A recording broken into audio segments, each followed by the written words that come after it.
सैलाब पंजाब पहुंच चुका है और पंजाब के पांच दरिया इस वक्त उबल रहे हैं और हर तरफ एक अफरा तफरी पंजाब के अंदर आपको नज़र आ रही है और उसके साथ साथ पुल टूट रहे हैं, जो देहात हैं वो सफ़ाए हस्ती से मिट रहे हैं, लोगों को एवैक्यूएट किया जा रहा है। तकरीबन 1.5 लाख लोग अब तक वहाँ से निकाले जा चुके हैं मुतासरा इलाकों से, लेकिन इसके बावजूद हालात बहुत ही ख़राब हैं। और ये वो सैलाब था जिसके बारे में बहुत पहले से हमें पता था कि पानी आना ही आना है, और क्योंकि ये पानी हर साल आता है और हमें इस चीज़ का अंदाज़ा भी है, और इस बार तो हमें पता था कि ज़्यादा बारिशें आ रही हैं और इसका अल्टीमेटली नतीजा पंजाब की जो मौजूदा सूरत हाल है उस तरफ निकलेगा। लेकिन अब सवाल फिर वही है कि हमने क्या फ़ैसला किया था, हमने क्यों रेस्क्यू के लिए कोई ज़्यादा बड़ा मैकेनिज़्म नहीं बनाया। अब रेस्क्यू तो बड़ी बात है, उसके बाद एक बहाली का एलिमेंट भी होगा, क्या उसके लिए भी हमने कोई प्लानिंग किया है नहीं कि। इसके साथ केपी की जो सूरत हाल है वो आपके सामने, वहाँ से सैलाब आया गुजर गया, लेकिन वहाँ से अभी तक रेस्क्यू जो है वो वर्क मुकम्मल नहीं हुआ। ना वहाँ पे बिजली है, ना वहाँ पे लोग अपने मकानों में रह रहे हैं, ना वहाँ पे राशन पहुँच रहा है। कई ऐसे देहात हैं जो सफ़ा हस्ती से मिट चुके हैं, लेकिन वहाँ अभी तक ना गवर्नमेंट पहुँची है, ना कोई दूसरी जो NGOs है वो पहुँच सकी हैं। लिहाजा लोग वहाँ पे दुआइयाँ दे रहे हैं, कहीं पे मोबाइल फ़ोन सर्विस नहीं है, पुल ज़ाहिर अभी तक टूटे हुए हैं। तो अब सवाल वही है कि रेस्क्यू जो है वो किसकी जिम्मेदारी है और क्यों नहीं हो पा रहा, और एक ही काम जो बार बार हर साल होता है तो उसके लिए हम एक मैकेनिज्म क्यों नहीं क्रिएट कर पा रहे। दूसरा, अगर रेस्क्यू हो जाएगा तो बहाली के लिए हम क्या करेंगे, क्या हमारे पास कोई फार्मूला है, और उस बहाली के मुकम्मल होने से पहले कहीं ऐसा तो नहीं होगा कि अगले साल के सैलाब आ जाएंगे और फिर मजीद लोग डिस्प्लेस हो जाएंगे। तो बहुत सारे सवाल हैं जो आज के शो में हम डिस्कस करेंगे, क्योंकि इस बार हमारे साथ माहिरीन है।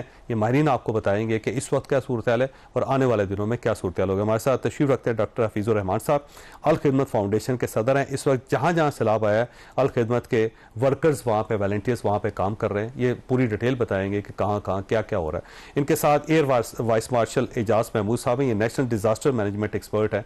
ये आपको बताएंगे कि डिजास्टर मैनेजमेंट जो उसको कंट्रोल क्यों नहीं कर पा रहे हैं। और अमजद खान साहब हमारे साथ तशरीफ रखते हैं, डायरेक्टर हैं PDMA खैबर पख्तूनख्वा के। तो सबसे पहले डॉक्टर साहब आपकी तरफ आएंगे, ये बताइए कि सर KP के अंदर क्या सूरत है और पंजाब के अंदर क्या सूरत है इस वक्त। जी, KP में तो आपको पता ना टोरेंशियल रेंज जो आई है वो खास तौर पे जो एलम एक पहाड़ है जो बुनेर और सवात के दरमियान है, उसके ऊपर शदीद किस्म के क्लाउड बर्स्ट हुए और तेज़ बारिश हुई। उसके नतीजे में जो तबाही आई है दोनों तरफ ज़रा मुख्तलिफ नोयत की है। अगर हम बुनेर की तरफ देखें तो वहाँ पे ऊपर से जब ये लकड़ी के ब्लॉक्स चले, पत्थर चले, तो रास्ते में जो वहाँ पे आबादी आई उसके मकानों को मुलियामेट कर दिया। बिशोनाई गांव आपने सुना होगा, बिल्कुल सफ़ा हस्ती से मिट गया। और उसके बाद फिर जब पानी आगे गया तो फिर मकानों में और दुकानों में पूरा पीर बाबा बाज़ार जो है उसने भर दिया और मुलियामेट कर दिया। अच्छा, दूसरी तरफ जो हमारा सवात का इलाका है जो कि बांग्लादेश एक आबादी है के नाम से, और कंबर तक 2 किलोमीटर का इलाका है, वो जो रास्ते में नाला था वो इतना भर गया कि 8-9 फुट पानी जो है वो आबादी के अंदर गया और मकानों के अंदर। अब दोनों तरफ तबाही मुख्तलिफ नोयत की है। बुनेर की तरफ वो 5-6 गांव जो हैं सफ़ा हस्ती से मिट गए, बिल्कुल ख़त्म हो गए, जबकि दूसरी तरफ ये हुआ कि वो मकान गिरे नहीं, पानी उनके अंदर चला गया, और जब वो पानी निकला तो 5 से 6 फुट जो है मड जो है वो छोड़ के चला गया। ये तो बुनेर और उसकी सवात की बात है। इसी तरह स्वाबी के अंदर हुआ। ये मेन 3 जगह थी, या बशाम जो है वो सारी शांगला के 4 ऐसे दर्रे थे कि जहाँ पे पानी शदीद तरीके से आया। अब जो सूरत हाल वहाँ पे है उसके अगर जायजा लें तो आप बात कर रहे हैं ना कि रेस्क्यू, रिलीफ और उसके बाद रिहेबिलिटेशन, में कहता हूँ कि वो जो उससे पहले डिजास्टर रिडक्शन की बात होनी चाहिए वो उसमें नजर आती है कि दरख्तों की कटाई हुई, लॉग्स पड़े थे।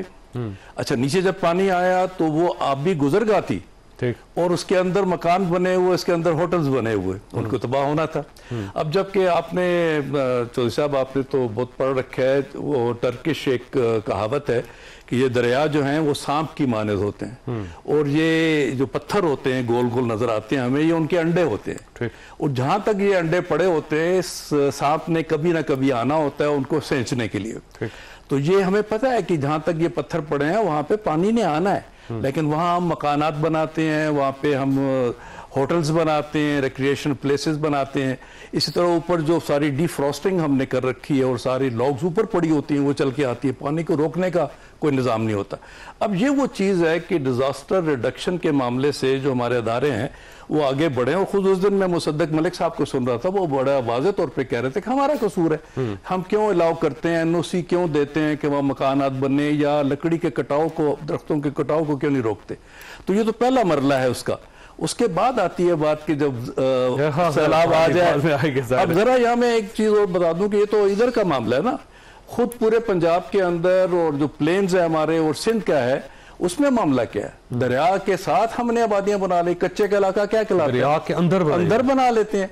और उसके बाद कोई रिजर्वायर्स नहीं बनाए, हम रिजर्वायर्स बनाते हैं, अगर बड़े नहीं बना सकते, कोई पॉलिटिकल इशू है, छोटे छोटे रिजर्वायर्स बेशुमार बनाए जा सकते हैं जो पानी को रोकेंगे भी और उसको काबिल इस्तेमाल बनाएंगे, पावर जनरेशन भी होगी और उसके अलावा इरिगेशन भी होगी और तबाही भी नहीं फैलेगी। अच्छा, एयर वाइस मार्शल साहब ये फरमाइएगा सर, ये हम क्यों नहीं प्लान कर पा रहे, डिजास्टर मैनेजमेंट को मैनेज क्यों नहीं कर रहे? देखिए जी, ये कोई चौधरी साहब ऐसा नहीं है कि ये सिर्फ पाकिस्तान में ये नेचुरल हैजर्ड्स हैं, पूरी दुनिया में आते हैं। पूरी दुनिया में आते हैं।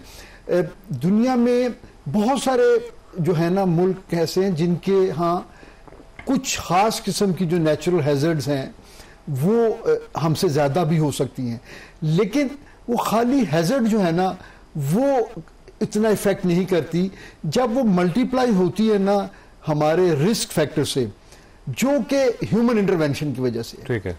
तो वो फिर डिजास्टर की सूरत इख्तियार कर लेती है। और आज चूंकि हम खास तौर पे बात कर रहे हैं पानी से रिलेटेड डिजास्टर्स में, तो जितने भी नेचुरल डिजास्टर्स हैं उनमें से फ्लडिंग एक ऐसा डिजास्टर है जिसकी बड़ी सफिशिएंट अर्ली वार्निंग मिल जाती है। और ये अचानक नहीं आता, ये अचानक नहीं आता, आग अचानक आ जाती है, ज़लज़ला अचानक आ जाता है, ज़लज़ले आपको कोई आतिशबाज़ अचानक फटता है, वो कोई रिएक्शन टाइम नहीं मिलता, आपको फॉल्ट लाइन्स का पता होता है। वहां पे अगर आप रेजिलिएंट किस्म की बिल्डिंग्स बना लें, जैसे जापान में हर घंटे में मल्टीपल ज़लज़ले आते हैं, लेकिन उन्होंने बिल्डिंग्स उस तरह की बना ली तो उनको इफेक्ट नहीं होता। तो जो हमारी लैक ऑफ प्रिपेयर्डनेस है ना, वो एग्रीवेट करती है सिचुएशन को। जैसे भी डॉक्टर साहब ने फरमाया कि जैसे आबी गुजरगाहें जितनी हैं उनकी जो सेंटिटी है, इवन हमारे अपने कानून के मुताबिक, सुप्रीम कोर्ट की रूलिंग्स के मुताबिक, उसके दोनों अतराफ में कंस्ट्रक्शन हो ही नहीं सकती।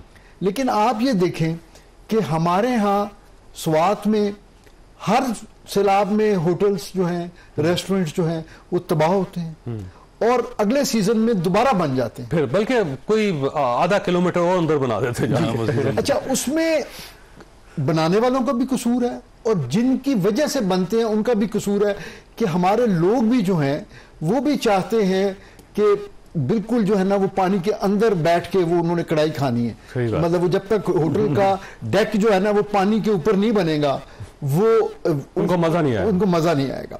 और नतीजा ये होता है कि फिर जब दरिया, देखिए पानी ने तो अपने रास्ते पे जाना ही जाना है, बिल्कुल ठीक, और उससे बचने का तरीका ये है कि आप प्लानिंग करें। जबकि आप ये देखिए, मैं आखिरी कमेंट इस बात पे ये भी करूं कि दुनिया में ह्यूमन सिविलाइजेशन जितनी है ना वो सारी पानी के करीब, उसके बगैर तो मुमकिन नहीं है। लेकिन उन्होंने नेचर को रिस्पेक्ट किया, उन्होंने एरोजन के मसाइल हल किए हैं, नेचर को नाराज नहीं होने दिया। हम हर साल जो है ना सैलाब आते हैं लेकिन हम सबक नहीं सीखते और इसलिए हर दफा पहले से ज्यादा नुकसान होता है।